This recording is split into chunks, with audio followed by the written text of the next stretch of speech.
A Scottish university is set to hand out badges to its students to spell out the pronoun they want to be known by. The he, she or they tags are part of an effort to avoid so-called misgendering.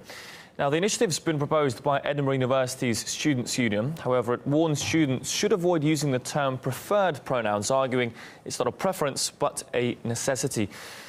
Now, the issue of young people wanting to change gender has been increasingly stirring controversy. The UK's Women's Minister Victoria Atkins has expressed concerns over the rising number of minors now wishing to go through realignment. I read in a paper recently that there has been a large increase in the number of teenagers who are identifying as transgender. And I think that we need to get down to the reasons why this is happening. It may simply be a case of greater awareness. It may be that for some, they see it as an answer to questions they are perhaps not asking themselves. OK, we're joined now live by Peter Tatchell, LGBT rights activist, and John Gaunt, a radio talk show host. Thanks for joining us, gentlemen. Good to have you on the programme today. Hi. John, if I can perhaps go to you first. Obviously, handing out these badges reflecting gender pronouns, the intention may be well-meaning to make students feel more welcome. Is there a necessity, really, though, for this, or does it add more complications to a time that's already quite stressful in young people's lives? It's a complete and utter waste of time. It's an absolute load of nonsense. It's PC gone mad. However, if somebody wants to be spoken to and they want to say to me, I prefer it if you call me Mr. or Mrs. or Ms. or whatever, then fair enough, that's their freedom of expression. They've got a right to do it. But my freedom of expression is that I'm still allowed to say, well, you're a bloke if you're a bloke. And I don't understand why the English language should be dictated to by this radical minority group. You get on with whatever you want to get on with, wear whatever you want, but don't try and force it down my throat, because frankly, I've had enough of the trans lobby. Peter, John says he's had enough of the trans lobby there. Is that something you agree with, or is this necessary to make young people more comfortable in a new environment? Well, I think we need to start by recognising that trans people do not choose to be trans. They don't make this decision about gender reassignment without very, very serious, long, protracted thought. And indeed, it's often agonising. They face often rejection by their parents, being thrown out of home, rejection by their peers and other kids around them, and indeed, very high rates of transphobic hate crime, physical violent attacks on the street, and very high rates of suicide and attempted suicide. So this is not a decision that a young person takes lightly. And if they make the decision that they feel that they are one gender or another, I think we should respect that. I don't think it's a big deal to... It's just about common decency. It's just about being kind and compassionate to other people. So I don't see the problem. I agree with that, but by the same token, they should respect our rights to have a different view. And when you talk about this is always brought up, the thing about trans and suicides. Isn't it true, Peter, the majority of those suicides are people often who can't cope with the fact that they have trans, that they've actually had these physical, very demanding operations? Let's look at the statistics in truth, shall we, Peter? It isn't because they're struggling with the fact they think they're in the wrong body that leads generally to the suicide. It's after, when they realise they've made a dreadful mistake, which is why the Women's Minister, or the Education Minister, is right to say we need to look at why more and more young people are trying to go through this. We need to look at why puberty-blocking drugs are being handed out like Smarties to children. They don't know their own mind. I agree with you, Peter. It must be agonising. It needs time. It needs to be thought about. And they need to be of an age where they know that they are in the wrong body. Not giving them out to 6-year-olds, 8-year-olds and 10-year-olds. And you know that's happening, Peter, and it's wrong.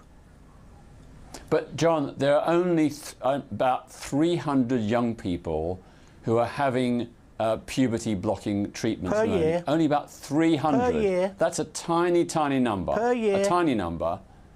Well, per year, Really? even so. But you know, at what age are they? What age are they being given them at, Peter? 10 years old, 9 years old. You think that's good? Because I don't. But, John, if I could just jump in here, I mean, the debate is about these badges being handed out in university. These people are largely 18.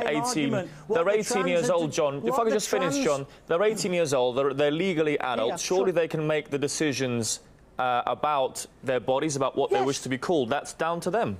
Oh, yeah, excuse me, don't misrepresent me. I said completely. If they want to say today I'm a man, tomorrow I'm a boy, the next day I'm a fridge freezer, that's up to them.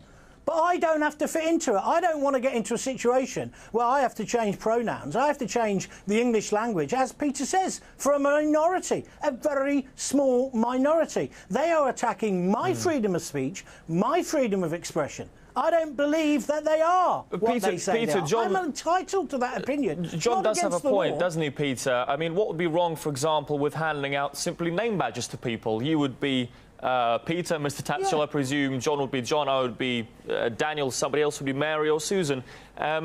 Would that not be equally effective at dealing with the situation? Well, I think the purpose of these badges is just to raise awareness, and in particular to make trans students and their friends and allies feel comfortable, safe and accepted.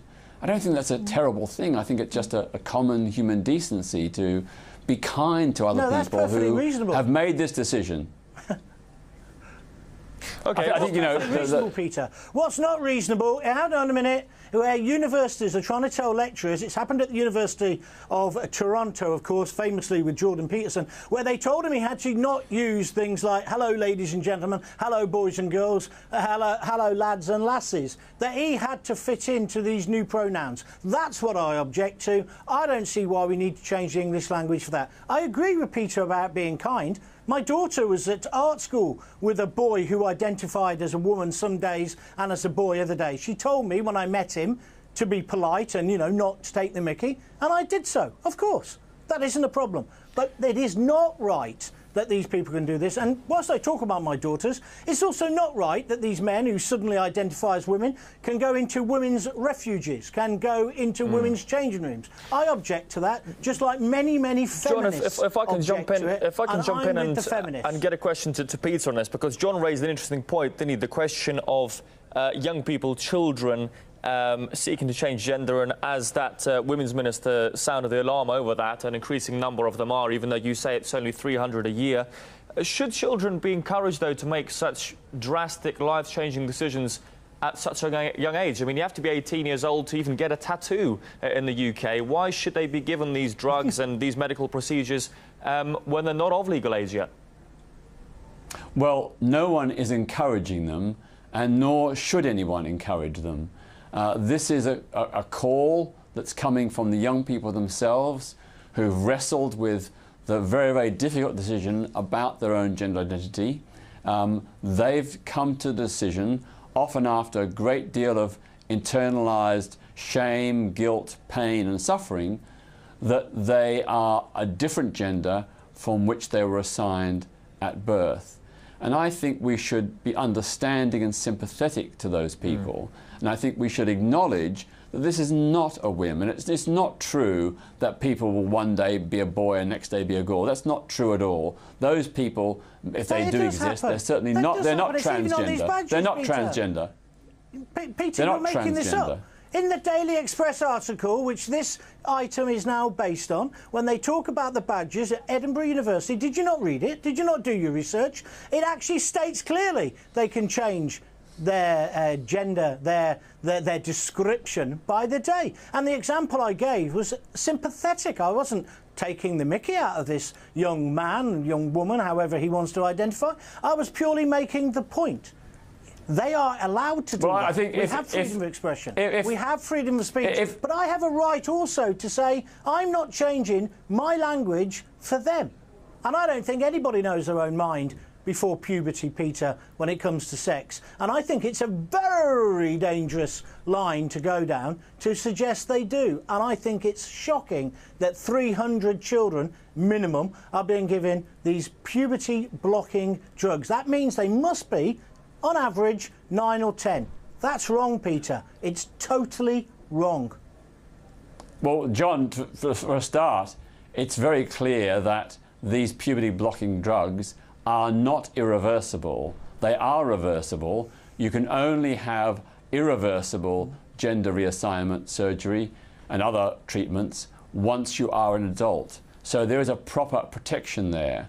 But, you know, what Edinburgh University is doing If they have said people can change from one day to the next, that's quite clearly absurd. I agree with you, but you know, people who are trans don't. Let me finish. People who are trans don't change from day to day.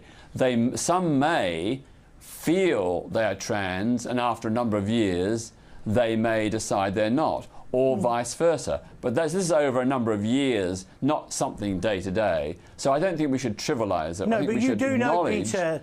No, I'm not trivialising it, Peter. You do know there's a massive move to people to be able to self-identify, and that some people do change day by day. All I'm trying to say is, let's be reasonable. If somebody feels they are, you know, being assigned the wrong gender, they're in the wrong body, I have enormous sympathy for them. And of course we should care for them, especially if they're very young. Of course we should. But we shouldn't be kind of, I don't really want to use this word, but encouraging it, which is what Edinburgh University is doing. And it's a massive difference between that and somebody who's homosexual or lesbian. It's just a nonsense. And I'm afraid a man who has his penis taken off is not a woman. Well, I agree with Jermaine Greer.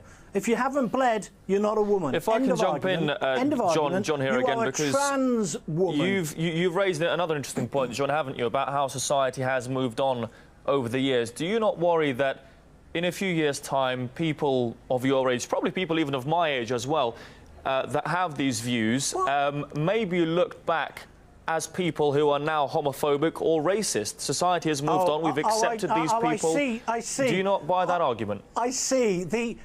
Yeah, I do. So the only minority, although unfortunate for you, young man, it's a majority. The only majority we can be prejudiced against, as just defined by your question, which I found abhorrent and I found insulting, was that you were trying to say I'm an old fart. That's what you're trying to say with your fancy words. Well, no, I disagree with you. I think I'm the majority voice, and I think you should apologise to everybody who's over 50. I don't know what age you are, but how do you think you can be so ageist? What a disgusting thing to say. John, that wasn't my... You might be seen as homophobic. Hang on, I haven't finished. You might be seen as homophobic. See now, I haven't got a homophobic bone in my body, my friend. I've got no problem with feminists or lesbians or homosexuals at all. I've got a bit of a problem with trans, but for you to characterise it as it's to do with my age, you owe me an apology. John, obviously no offence was caused in my question. If you heard me afterwards, I also said people of my age. I'm around 30, seeing as you asked. What I meant was... You're 30. That's how you qualified it. You suggested it was my age. That's what you did. And what you did, I'm sure Peter will agree with me, that was ageist, and you shouldn't do it. You are wrong, young man. I knew you weren't 50. I can't see you because you know I'm in a remote studio, but I presumed you were about 30. You're not the same age as Bill Dodds, who wouldn't dare have asked that question. You owe me an apology. Well, hang on. Can we just get back to the... Apology given, John. Apology given, John. What my point was is that people who, as you said yourself, you have a bit of a problem with trans. That's a quote that you just said. In the future, people that do have some sort of questions to be asked about trans people, will they not be viewed by people of a younger generation as the people who perhaps 10, 15, 20 years ago would have been viewed as homophobic? Yeah, let me tell you what's going on in our society. With the growth of social media and, of course, the absolute desire by these new media oligarchs to silence any voices of the decent silent majority, i.e. the right in politics, not the far right, the right, this is going on. But let me tell you, young man, just for a moment, there were many young people who were being cajoled and bullied into all this nonsense. It is not about age. It is not about age. I come from, Peter knows, I come from a very theatrical background. I studied drama and theatre. You know, I meet these people. I know I haven't got a problem. I have not got a problem. I've got a problem, let me just clarify, with the trans lobby, not with individual trans. All right, John, Peter, if I could just get a final comment from you, but we are running out of time, just very briefly, if you can, sir. Yeah, I think whatever John thinks, trans people are a reality. They've existed since time immemorial, all throughout history. I think the fact that there are more people coming forward is because there is greater social understanding and acceptance. the stigma and guilt is fading away, the issue is being discussed more openly, and that is why more people are coming forward and identifying as trans. But it's still a tiny, tiny minority, a minority that is no threat to anyone. Okay. And I think we should live and let live and accept that people who are different, for whatever reason, including because of their gender identity, that they have a place in the human family.